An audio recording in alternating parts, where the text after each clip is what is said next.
Welcome to the Center of Light Radio with spiritual teacher, intuitive, musician, composer, and best-selling author of The Divine Principle, Anchoring Heaven on Earth, your host, Keith Anthony Blanchard. Welcome one, welcome all. RPM Recognize, Plug In, and Manifest Your Life. My lifelong work now available to the public. Are you a spiritual seeker who's ready to move forward in your life? If you're wanting to shift from struggling to feeling that life is effortless, send me an email to book a free session with me, KeithAnthonyBlanchard@gmail.com, and title that email in the subject, Keith, I love that free session. I'll show you how you can move into your RPM, to move into the grid, man, the really cool grid where things begin to happen effortlessly. Recognize who you are, plug into your real power, and manifest the effortless you desire in your life. Effortlessness in abundance, relationship to expand you in your spiritual journey. You want more psychic abilities, more intuition. I like the word intuition a little better. It's not so. That word psychic has been used and abused. Let me rev you up. Again, send me an email at KeithAnthonyBlanchard@gmail.com and ask for your free session. I'd love to help you do that.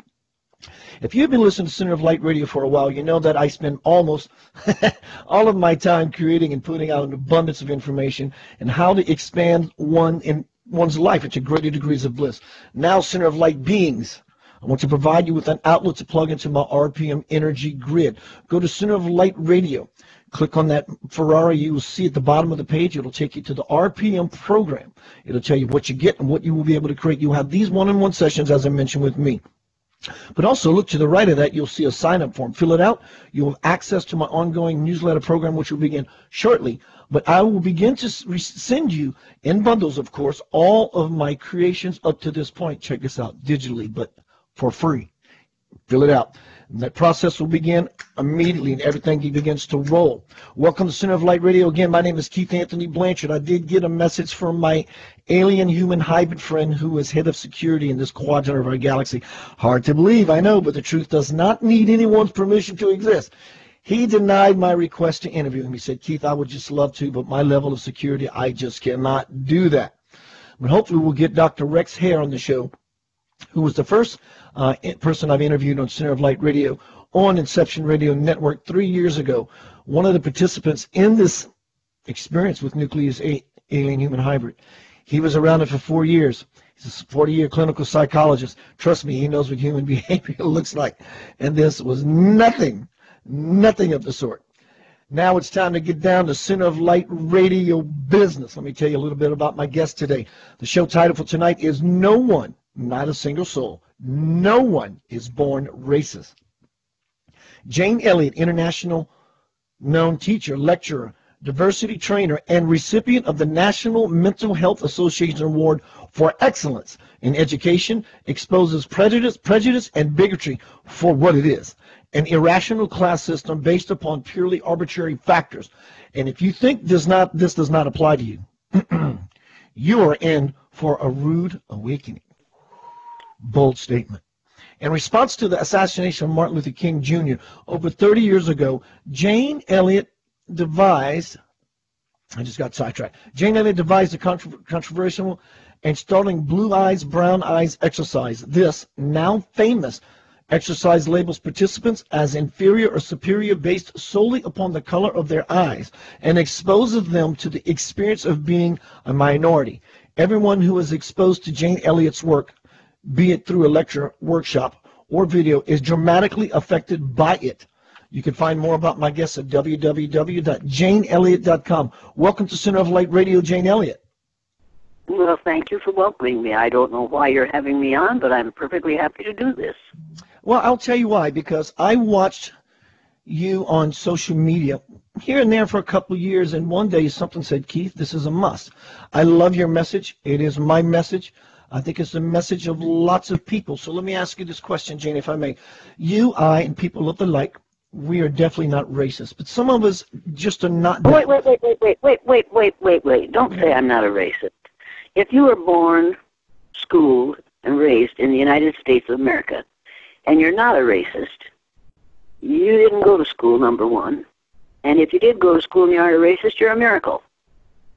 Because we don't educate people in the United States of America. We indoctrinate people. it takes us from the ages of 5, it used to be 5, now it's 3, until you're 18 to get you thoroughly indoctrinated to the myth of white superiority and the grandness of the United States of America. So if you come through that and you aren't a racist, somebody has interfered with your education, and you'll have to go back and take that course over again. Ordinarily people think that being a racist means you lynch people. No, it means that you perform psychological genocide on students in the schools on a daily basis, and you get well paid for doing that. And if you send out a person who is absolutely convinced of the rightness of whiteness, then you can go on to college and learn some more, be reinforced in what you learned in kindergarten. And they've done studies that prove that the longer you stay in school, the more bigoted you become, because the more reinforcement you get for those lies that were told to you in kindergarten.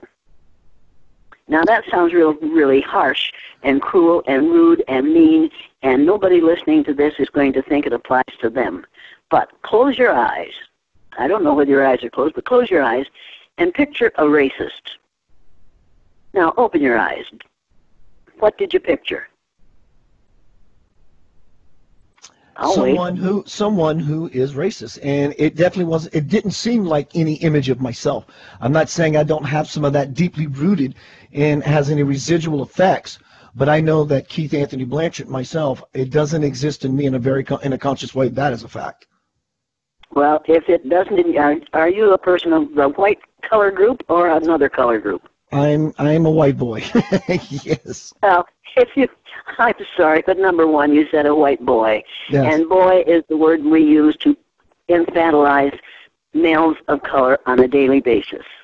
And number one, you're a member of the white color group. It's okay to say that instead of saying the white race, because that's what you are. There's only one race on the face of the earth. There are lots of color groups. There are 2,500 different skin colors on the face of the earth. Can you think of 2,500 different names for racists or for races? Maybe a few, not that many. You think it's no? Well, the people who thought this up couldn't think of more than 3 either, and that's what they thought of, and that's where we are. And it was a lie 500 years ago, after the Spanish Inquisition, when they were looking around to find another way to decide who to enslave or who to abuse. They couldn't use religion anymore because you can't always tell what a person's religion is by looking at them. So they had to find a physical characteristic that was obvious, and they set on skin color.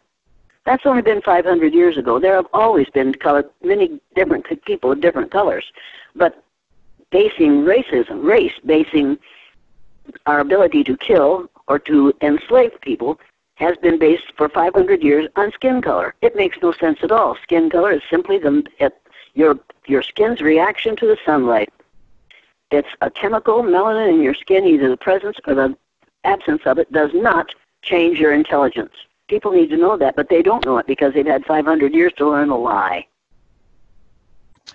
So, Jane, when did this become an active part of your life? I mean, I know you've been an educator for many, many years, and I'm sure this was, to use the word, brewing for you, but was there an event that took place personally close to you, if I may, without being too personal, that prompted you to become a very active participant in this movement?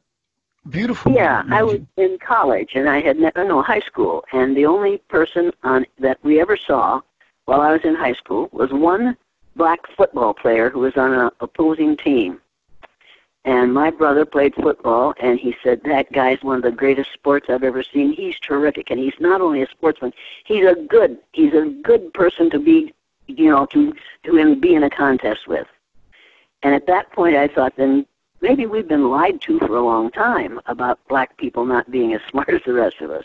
And then I went to college, and I learned that I had been lied to absolutely, that my high school, my elementary, junior, and senior high school education was a flat-out lie where skin color is concerned.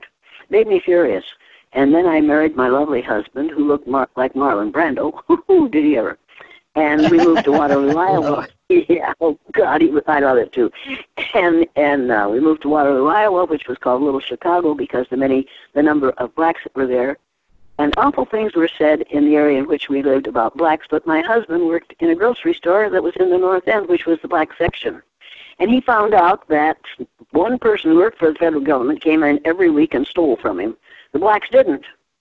He found out that black people, we had been lied grossly to about black people. And we both found out that the people we were associating with in the white section, and it was a very different, very distinct, these were white people living, here's where black people lived at that time. The people we were living with would drive all the way across town on Sunday and get down on their knees and pray that their kids wouldn't have to be bused to school in order to integrate the schools. And we knew that the whole thing was absolutely upside down and backward. My husband had one black employee. The company that he worked for would allow him to have one black employee. Well, Jim Jackson went to college, so Daryl was without a black employee. And the head of the NAACP in Waterloo, Iowa, came to my husband and said, "Daryl, we're going to picket your store." He said, "Why would you do that?" She said, "Because you don't have a black employee." He said, "Find me a black employee." She said, "No, I don't want you to have a black employee. I want to picket your store." So they picketed my husband's store. It was the first store picketed in Waterloo because during the Civil Rights Movement. So we decided it was time to get out of Waterloo because that was there were going to be riots starting and we were going to have to take sides. We moved out to get away from having to take sides in that situation. Jane, I live in Memphis, Tennessee. I live in the midst. I live in the midst of it all. Meaning, honestly, Jane, I don't turn a blind eye to the situation. I really, really don't. I do it more from a conscious perspective. I don't acknowledge the presence of it, which helps me to stay in my best place. And as I stay in my best place, you don't ignore. You don't pay attention to the presence of it. You don't admit the presence of it. Oh, absolutely, I do. But I don't water the weed. What you said. What did you just say? I don't want the presence of it. I'm very much aware that it exists, especially where I live. But I don't buy into the illusion that most people here in the proximity of where I live do, which exacerbates and makes it grow. In fact, when I go into a particular area, regardless of the color of being or people that are there, I don't allow that to consume me. I don't allow it to knock me off my center. I don't allow such things in whatever part of town that is said by other people to be a bad place. I don't allow it to affect me because I go in there, and when I get out of my car, wherever it is I'm at, with people that are not like me and I am not like them, I immediately begin to make friends. It's like, "Hello, how are you doing, sir?" I open the door. So I don't buy into this game that most people do that keeps this horrible energy alive. Well, when you see a person of a different color group and you're in the part of town which they have been confined to, you never feel that maybe you're an interloper there? Not whatsoever. In fact, I live, quote, to make the point, in that part of town. I live in Midtown, Memphis, Tennessee. In fact, you go less than 1 mile down to the grocery store to get gas in your vehicle. That part of town that we're describing in a very polite way, I'm right there, and I fill my vehicle up all the time. In fact, I've been doing it so long, I could have initially got out of my vehicle and had that feeling. It doesn't exist for me, the point I was trying to make. And so when I step out of my car, yes, ma'am, yes, sir, I just go through the gamut as if, not as if, the fact that they're actually just like everybody else and everybody is just like them. That racism does not exist for me. It might exist for those other people who are living in ignorance, but it does not exist for me. You think it doesn't exist for the black people who are in that area? That very well could be said, but it doesn't exist for me, and the mirror reflection that I am able to have happen in my life is an ally, camaraderie, friendship. People that have been going there so long now, they get out the car, "Hey, Keith, what's going on, man? How's things are going today?" Da da da da da.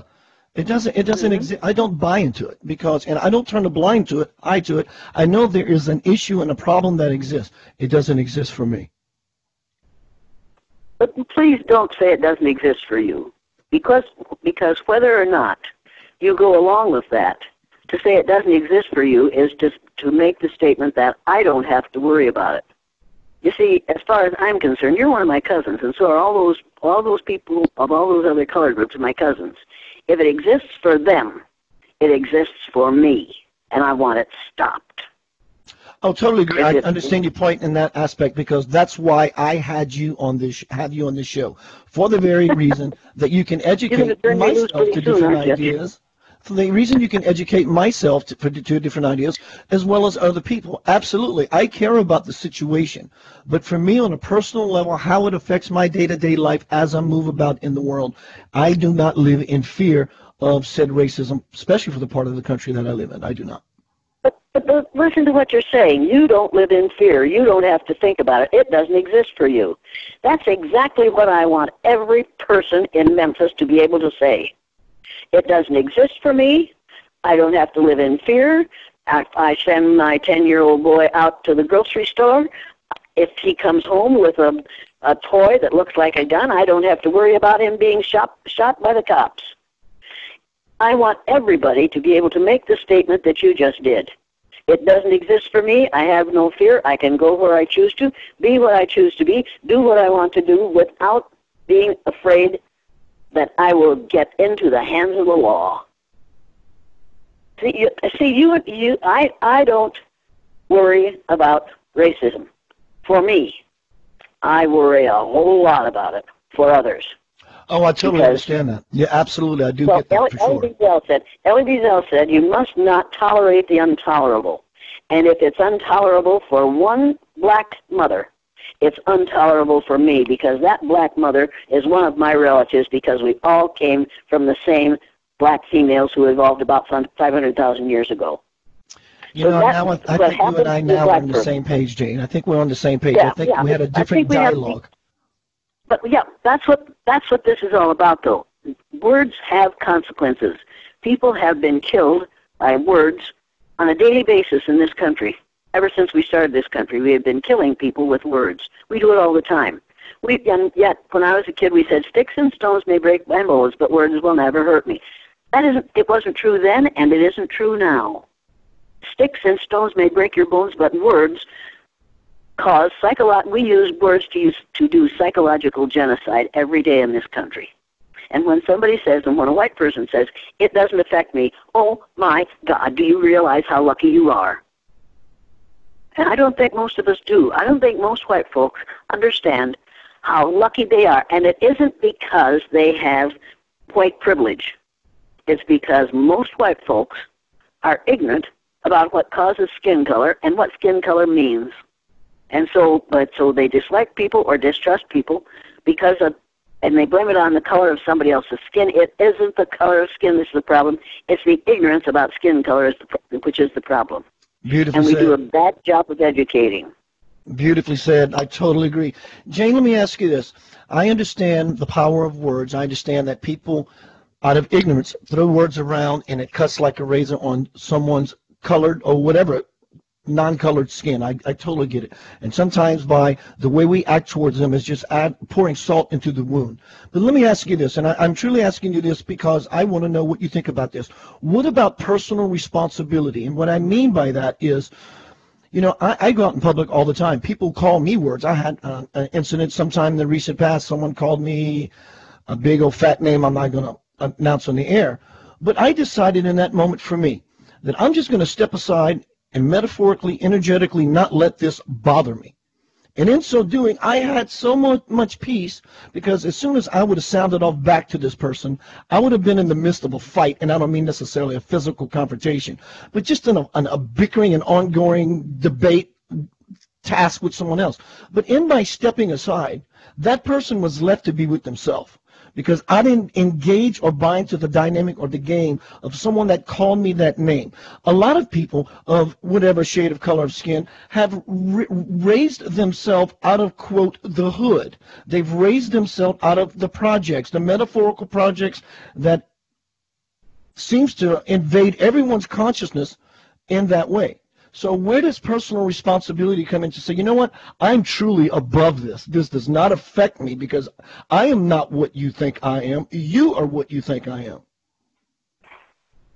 When that one person said something nasty to you, had you had that a lot of times in the last 6 months?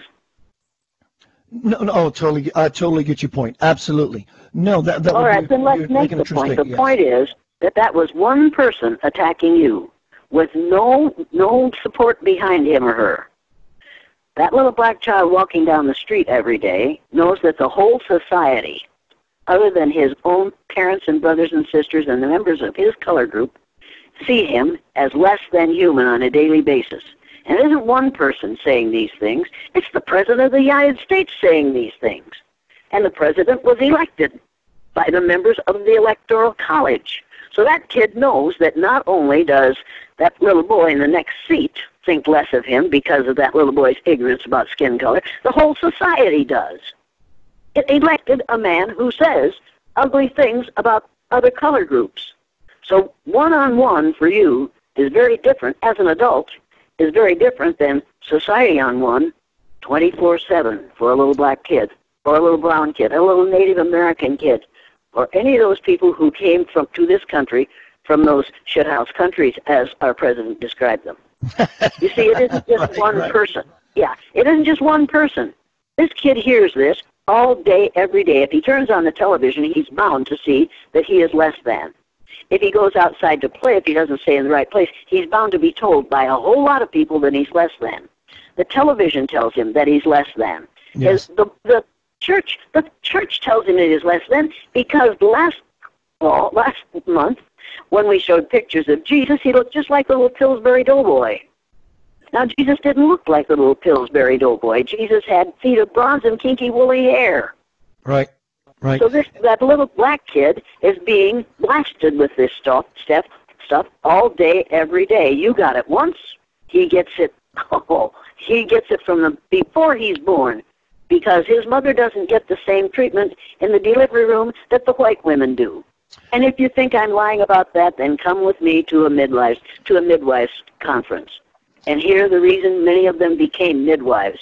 Because they wanted to see to it that women of color got treated as well in the delivery room as white women did. So you see, this starts with that kid before birth, and that there are places in this country where you still can't be buried in the local cemetery if you aren't the right color.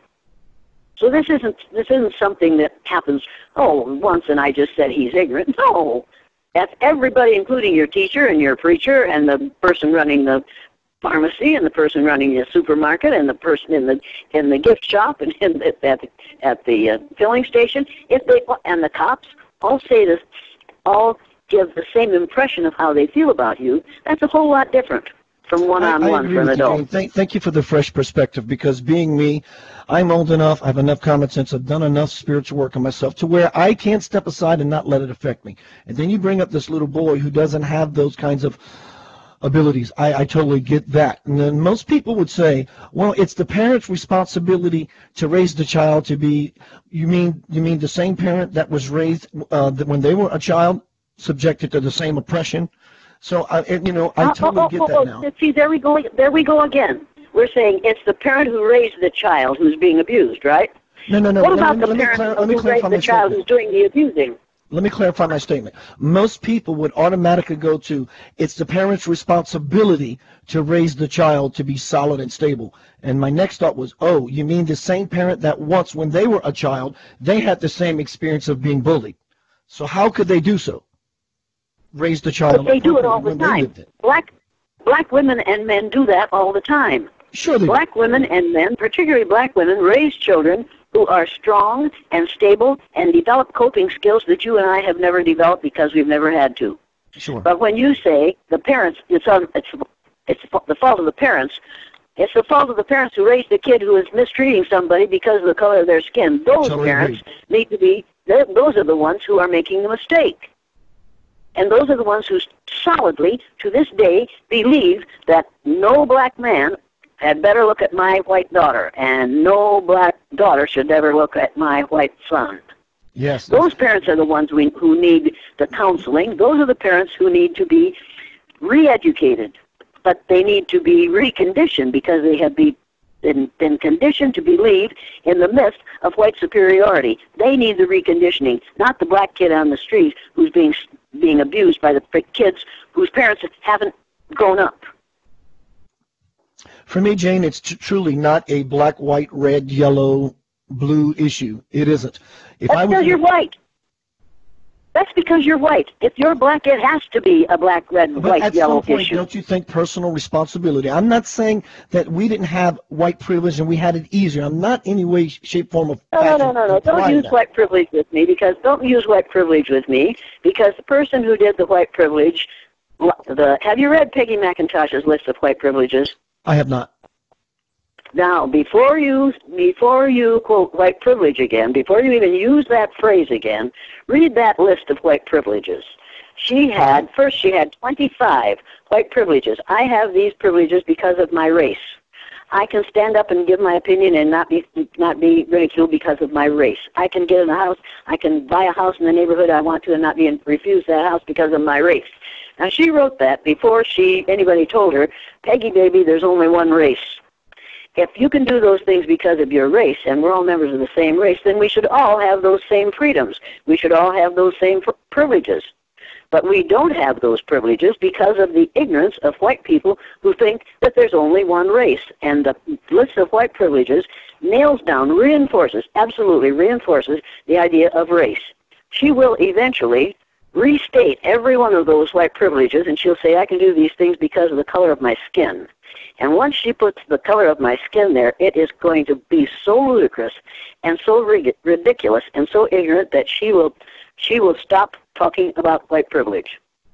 We have to start talking about white privilege because it isn't white privilege. It is privilege based on a faulty premise, which is that there is more than one race on the face of the earth, and there isn't. There are lots of different color groups, lots of different cultural groups, but there's only one race. Am I making this clear to you? Are you glad you called me? Actually, I'm loving the fire between you and I. Most people I just love the passion that how you and I both speak.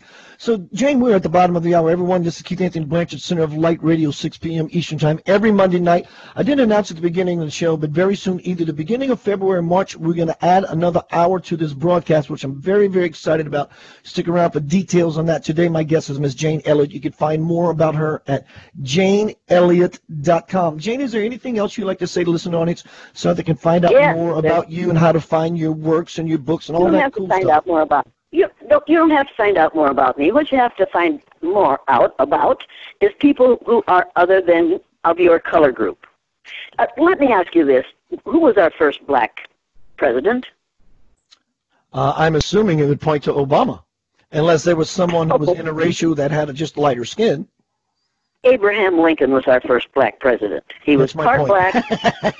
Well, the point is that you said Obama first. Well, and he wasn't first. Yeah, totally. But Abraham Lincoln was the first black president. I did happen to follow it up with the fact that someone could have been of a black race but just had lighter skin, and you brought up Abraham Lincoln. So please tell me more about that. I'm curious. But he was never identified as black by the people who elected him, nor who followed him. And right now, and have for years, the Republican Party has been called the Party of Lincoln. How long do you think they'll continue to call the Republican Party the Party of Lincoln once they find out that he was a Melungeon, part black, part white, and part Cherokee Indian? Is that going to be difficult for those folks? You know, Jane, I recently found out, say a couple of months back, that they were supposedly, I may have the number wrong, but it'll make the point, 5 presidents before the white ones that we know that were of the black persuasion. Is that true? Would you know about that history? Well, I know that there were at least 4. I don't know all 5, right. But I know 4. And wait a minute. Every president, every man who has ever been president of the United States had the same great-great-great-great-grandmother back there 500,000 years ago, and she was black. So, in fact, every president has been black. But we have called them all white because we absolutely refuse to think about what would happen if we get our DNA done. My ex-daughter-in-law got her DNA done, and she was absolutely positive that she was either Norwegian or Swedish. So the results came back, and she is Irish and English, and part of her DNA came from Nigeria. Now think about that. This blonde, blue-eyed, lovely woman has been convinced all her life that she's pure white, and there's no such person as pure white. We are all descendants from those first black females that evolved 500,000 years ago. I think it's time to start teaching that in the school. Have you read the book The Myth of Race by Robert Wald Sussman? I have not. You can bet I'm going to listen back to this broadcast and write down that you information so I can check it out. If you ever call me again, I will ask you what it said on page 325. I dig it. I love it. I love it. I love it. Love it. Thank you for the check. If everybody would read that, and if everybody would read They Came Before Columbus, and if everybody would read Nile Valley Contributions to Civilization, we could turn this thing around because we would be educating people instead of indoctrinating them.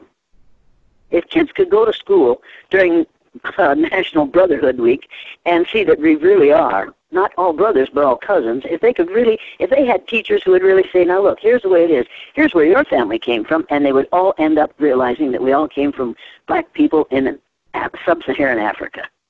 And they were black people who were curious and adventurous and brilliant, and they peopled every piece of land large enough to land on all over the world. And as they went north, farther and farther from the equator, their bodies produced less and less melanin, so their skin got lighter, and their hair got lighter, and their eyes got lighter.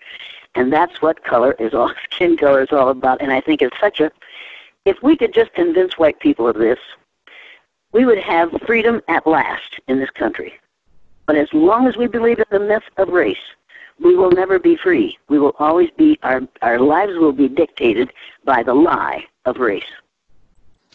Jane, sometime in the recent past, I watched this TV show where lots of people of different colors were doing this DNA testing, right? And so everybody went into it with the idea, with, let's say, John or whoever, went in with the hopes they had so much a Native American in them. And this white man or this white girl went into it hoping they wanted to tell you what they assumed their ancestry or their history was or their lineage. And boy, you should have seen the look on some of these people's faces when they found that they were not Indian. They had a lot of black in them, or they were not this, and they had a lot of this in them. They have these pre notions that they're going to be this thing, and when they find out it's not of the race that they hoped it to be, their whole world comes crashing down, and you can see it all over their face. And that is so unnecessary. It's if we would teach the truth from the beginning, because Native Americans are also in their DNA as black. Black people came to this continent, and over the years, because they were exposed to less sunlight, their bodies changed color. It has nothing to do with they did not pop up out of the ground. They came to this country from sub-Saharan Africa. Took a long time, but when you read Van Sertima's They Came Before Columbus, all of a sudden it's going to be like, why didn't somebody tell us this? Why didn't we know this? Because we don't tell things that make us white folks look less than. We have to. Are you aware that in Africa they were doing cataract surgery with metal instruments before there were hospitals in Europe? Did not know that. No, of course you didn't know that, because it's when you stop at a stop sign, that red light, you're looking at that red light and you're thinking, damn, I gotta get out of here, I gotta get out of here. And when I'm sitting at the stoplight and there's a big truck beside me and the big burly guy in the truck, he's on schedule and he's got to go, and I look up and I grin at him, and I know he's thinking, that I think he's such a lovely thing, and what I'm really thinking is, your life right now is being dictated by the invention of a black man. And when I put my shoes on in the morning, I know that it took a black man to invent the last so that I could have a left shoe and a right shoe and have cheap shoes, because this guy made a last so that you could sew shoes together mechanically instead of by hand. If kids knew that kind of thing as they walk down the hall and look at shoes and say to themselves, yeah, you got those shoes because a black man invented the last. But we do not give black students, we do not give black people something to be proud of. And they were here long before we got here, and they'll be here long after we're gone, because their bodies will not be destroyed by exposure to the sunlight that we're going to get more and more of now, because Mr. Fool in the White House has now taken off the limits on how much pollution you can put in the air. And so we're going to be exposed to a worse and worse situation as we destroy more and more of the ozone layer. But folks are in trouble, and they don't even realize it. Yeah, it seems that this place that we're in now, this time period, there's just lots going on everywhere about everything. And that sort of parallels with what I mentioned to you a little earlier, Jane, at least for me in my life, at least in my system and how I process information and energy and exist in this world as a peaceful human being. I totally believe with my entire being that as I am peaceful, I am more powerful, more prepared, more clear to help as an active participant in my contribution to the world when I become clear. I don't buy into politics. I understand it exists. I understand it affects a lot of people. I don't buy into terrorism. I understand it exists and it does affect a lot of people. But my job, my gig is to become as clear and as solid as a rock as possible so that I can educate others through this illusion that seems to be drowning the world in strife and misery. Well, the illusion that has been drowning the world in strife and misery has also been reinforced by the way we picture the one we all want everybody to worship. I understand. And so my gig is to raise people beyond that, raise them above that with information like you are doing. You are just supplying this radio audience with lots of information that never come across our path. And to you, because of the work that you have done and all the knowledge that you have gleaned, and you're bringing this forth, I totally agree that people need to hear more of what it is you're sharing so they can begin to... No, they don't. They need to go out and go to somebody who knows these things and say, what books should I read this week? They need to turn off their television. They need to put down their handheld games. They need to say to their children, you will read. You will spend half an hour in sustained silent reading every day from now on as long as you live under my roof. And I will give you the books that you're going to read. And you will turn off that television after school. You will not watch more than an hour of television any night, except maybe Friday and Saturday nights. The rest of the nights you will not watch more than an hour of television. They need to recondition their children to the idea that there is more to learn out there than they're learning in school, and they need to be prepared, and their parents need to be prepared to confront the racism that is in the textbooks and is in the standardized testing and is in the situation where children of a certain color and a certain size and a certain age are guaranteed perfection. And children of another color or another size, one of the worst things you can be in this country is overweight, particularly as a female. You know that as well as I do.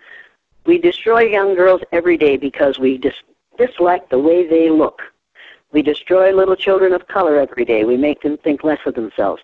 If you haven't read Nathan Rutstein's book, the conditioning of the racial conditioning of our children, you better get it and read it, because the subtitle is Ending Psychological Genocide in Our Schools. If you haven't read that book, you need to read that so that when you ask somebody like me to come and talk to you, you won't make the mistake of saying it doesn't affect you, because let me tell you that racism affects you every day of your life, even though you don't buy into it.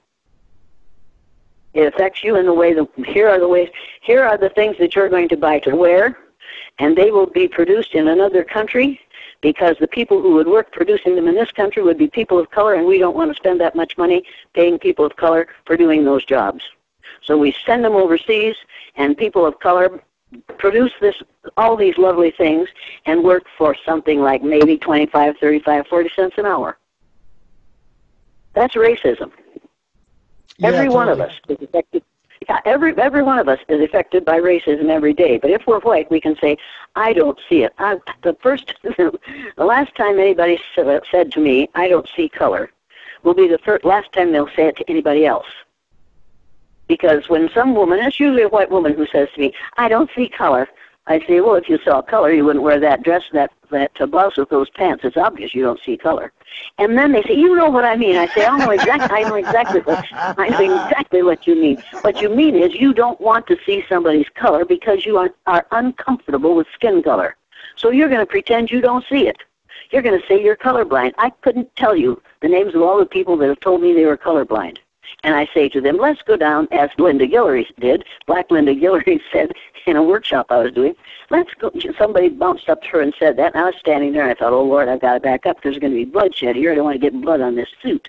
And I backed up, and Linda Guillory very kindly said, I think you have an eye problem. Let's make an appointment with this optometrist so that we can take care of your eye problem. I'll bet that woman never said, I'm colorblind again.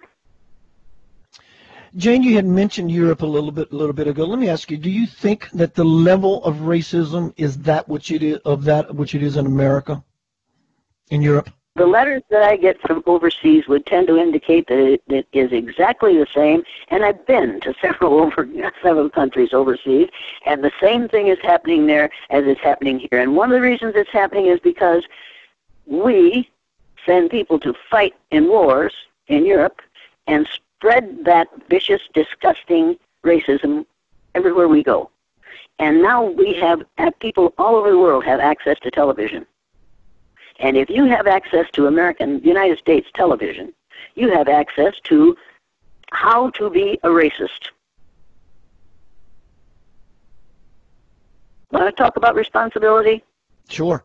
I love responsibility. Yeah, well, I believe personal responsibility. Of course, having what it takes to be responsible, the information and the knowledge and the understanding and the teachings that it takes. But personal responsibility for me, if everyone on the planet took personal responsibility, we could snap out of it. Well, I will not soon forget the man who works for a major newscaster in my living room, was there to interview me because of what I do. And then we went outside to do exterior shots, and he said, Jane, I did a terrible thing to my child. He's a tall, black, attractive man. I said, what did you do?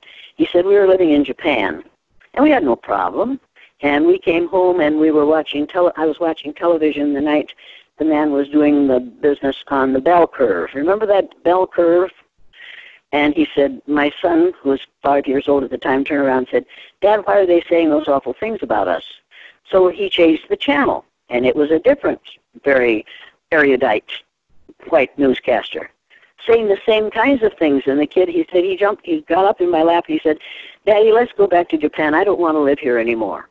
By that time, that tall black man, there were tears running down his cheek, and he said, I shouldn't be crying about this. I said, why shouldn't you be crying about this? Your child got a rude awakening to what life is like in the United States. He hadn't had that experience in Japan, but he will have it here. And you don't have to apologize for saying to his son, he's wrong, he's a fool and a liar, don't believe what he's saying. But the man got paid immense amounts of money for dealing with the bell curve and showing that those people of color are at this end of the left side of this curve, and as you go up, they get less and less people. There are less and less people of color, and at the very top there aren't as many, but as you get down to the other side, they're all white, and those are where the brilliant ones are. That's what the kid was learning as he sat there the first night he was back in this country watching television. Now, the man who wrote the book, The Bell Curve, should be, well, there are several things that ought to happen to him, but nobody should buy into that nonsense. He's a man with a lot of education. He knows what he's talking about. He does not. Jane, could you give us, those who are not familiar with all of your work, can you tell me a little bit about your Brown Eyed Blue Eyes program, or the exercise? I'm glad you said exercise, because you had in your mind to say experiment, didn't you? I'm glad you did. I did. I know you did. But was it? Congratulations. Congratulations, white boy. I'm really glad you said that. Right. It wasn't an experiment initially. That's an honest question. It wasn't.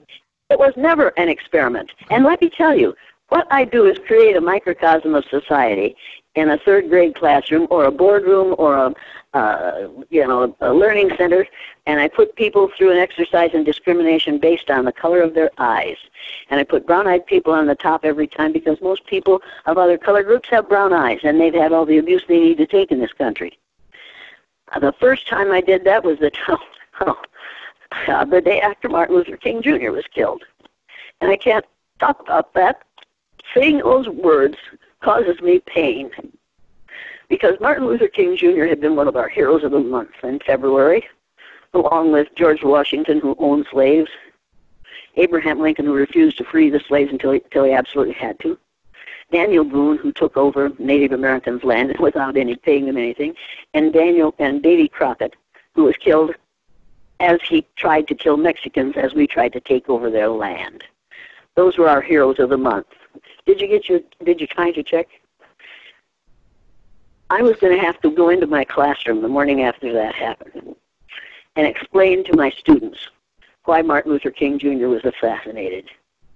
And I couldn't think of a way to explain that horror and that ignorance to 9-year-olds in all-white, all-Christian Riceville, Iowa. So I decided, as I was ironing the teepee that my previous year's third graders had made, and I was going to put up in the classroom the next day, that not only was I going to teach them the Sioux Indian prayer, which says, "O Great Spirit, keep me from ever judging a man until I've walked a mile in his moccasins," I decided I would arrange to have that prayer answered for them. I decided that I would give them the opportunity to find out how it feels to be something other than white in the United States of America. So the next morning I went in, separated my students according to the color of their eyes, and treated the people who had blue eyes the way we constantly and consistently treat people of skin other than white in this country. The first thing I learned was how I looked to black people and to brown people and to all those who are other than white. It just terrified me. My little brown-eyed third graders turned into what I had taught them to be, and what their parents had taught them to be, and what the preacher had taught them to be, and what all the other teachers had taught them to be. And I recognized it immediately, and I thought, how will we ever get forgiven for this? I was just sick. And when I went to the teacher's lounge at noon, because it was just so horrendous what my kids had turned into, that I needed some support, and I was sure that my educated friends in the teacher's lounge would understand what I was talking about, and they could help me. So in the teacher's lounge, the other two third-grade teachers were there. One was probably 56 at the time, and the other was over 60, or probably 62, and she had been molding young minds for over 30 years. I told them what was happening in my classroom the day after Martin Luther King Jr. was killed. And the younger of those two third-grade teachers said, "I don't know how you have time for all that extra stuff. It's all I can do to teach reading, writing, and arithmetic." Well, she hadn't taught reading, writing, and arithmetic yet. She might as well have done the extra stuff. The other one said, and I'll never forget it as long as I live, she looked up, and this is a woman who goes to church religiously, and said, 62 years old, "I don't know why you're doing that. I thought it was about time somebody shot that son of a bitch." Now, nobody wants to hear that language over the radio. Nobody wants to hear it in a teacher's lounge, in a public school building where there are no people of color. You have no excuse for that hatred. You have nothing to base that ignorance on except the fact that you have finished college and you have been reinforced in knowing who is right and who is wrong. I was absolutely furious. I expected some teacher to say, "Well, and God is love." Or maybe, "Insomuch as ye have done it unto one of these, my brethren, so have ye done it unto me." Or any of those other wonderful phrases, those wonderful lines that we repeat. Nobody said anything. Every one of those teachers either smiled or laughed and nodded, because she had expressed their feelings perfectly, and as the most senior member of the group, she had the most right to do so. I went back to my classroom determined that no person of any age will ever leave my presence with those other attitudes unchallenged. I may not be able to change your attitude, but I can challenge your attitude, and you have to prove to me that white people are superior. You can't do it because it isn't true. And if you think it is, oh, well, I could go into a real long spiel about that. You don't have time for that. I learned more that day than I wanted to know about racism. I watched little boys, dyslexic boys, who couldn't read the day before they got magic eyes, read words I knew they couldn't read and spell words I knew they couldn't spell. And I watched the little blue-eyed girl who came into my room reading at the 6th grade level and whom I taught to multiply in about the first 15 minutes of math class. She never made a mistake in multiplication again until she had the wrong color eyes. And I watched that girl disintegrate in front of my very eyes. She made mistakes in reading, she made mistakes in spelling, and she forgot how to multiply. Because I told her that she had the wrong color eyes. If you can do that with third graders, 9-year-old white children, in one day, think of how you can change the brains of children of color if you do it to them for a lifetime. And think how you can change the brains of white people with that lie. And it is a lie. That's what I've learned, and that's what I wish people would remember, that if we treated white people every day the way we treat people of color, they would act exactly the way other color groups are acting. There is no defense at the age of 9 against the kind of things that a racist teacher says, or when you're in high school and a racist coach is saying them, or when you have a psychology class in which you are told that, well, after all, according to the bell curve, and they believe that nonsense. And in order to pass the course, you have to regurgitate that nonsense on a test. Yes, yes. Jane, we are slowly but surely coming to the top of the hour. I want to first say how much I only know one person who has the same kind of passion I do, and that is you. I love your fire about what you are doing to make an amazing difference in this world. I really mean that. I do. I did tell a friend of mine, Dan Hoquist, I'd put this question to you, and the question is, would you please ask Jane, what is the difference between racism and prejudice? All kinds of different. Racism, prejudice is prejudging people, period, on any basis. Racism is having the power to prejudge people on the basis of the color of their skin and having the power to institutionalize your prejudice. Racism is a powerful force. Prejudice is something that everybody has. I have a prejudice where snakes are concerned. I'm scared to death of them. I have a prejudice, well, I'm not scared to death, but doesn't bother me to kill them. I have a prejudice where mosquitoes are concerned. I have a prejudice where the flu virus is concerned. I automatically judge it's not something I want. I'm not prejudiced toward people of different skin color, or even toward those whose skin is colorless. I don't prejudge people on the basis of the color of their skin. That's racism. Jane, we got 2 minutes. Would you please give us a final thought to take us out of the show, please? There's only one race on the face of the earth. You all have the same ancestor. You better start treating people like cousins that you like, or at least that you will protect from harm, because within 30 years, white people will have become a numerical minority in the United States of America. And somebody always says to me, well, if they get power, aren't they going to want to treat us the way we've treated them? If that is your fear, then what you need to do to fix that is treat people the way they want to be treated, not the way you want to be treated, but the way they want to be treated. And see, I don't believe in the golden rule. I believe in the platinum rule, which says do unto others as others would have you do unto them, which means you have to have conversations with them. You have to talk about what they want instead of just assuming that they want the same things that you and I do. They don't. And if they do, they'll tell me so. If they don't, they'll tell me so. That means we have to communicate with one another. Start communicating with those who are different from yourself. You'll learn an immense amount. Wow. Jane, thank you for being a powerful, informative guest on Center of Light Radio. I absolutely appreciate you coming here and sharing with us your fire. Seriously, dear. Well, thank you for listening, and you may lose a whole lot of listeners because of this, but you're a white man with a little bit of courage. Don't let the turkeys get you down. Don't let the turkeys get you down. You're going to take a lot of abuse over this. You are not responsible for anything that I said. I am responsible for what I say, and anyone who wants to disagree with it, you have my permission. Like I said earlier, Jane, I'll just metaphorically, if something comes my way, as I said before, I'll just metaphorically, energetically step aside and let it fly right past me. Don't do that. Don't do that. Stop it. And hand it back to the person who threw it to you. Oh, sure. And I love the idea that when the person spit on Martin Luther King, he took out his handkerchief and wiped it and brought it back to the person and said, I think this belongs to you. Yeah. Oh, what a good idea. What a good idea. So when somebody says something ugly to you, you need to say, oh, well, that's reflected in my face, and now you got it back because it's reflected on you. How do you like it now? Right. Jane, thank you very much. I'll look forward to having you again in the future. Keep us posted on what you're doing, new books you got coming. Okay. Don't you have a new book out right now, dear?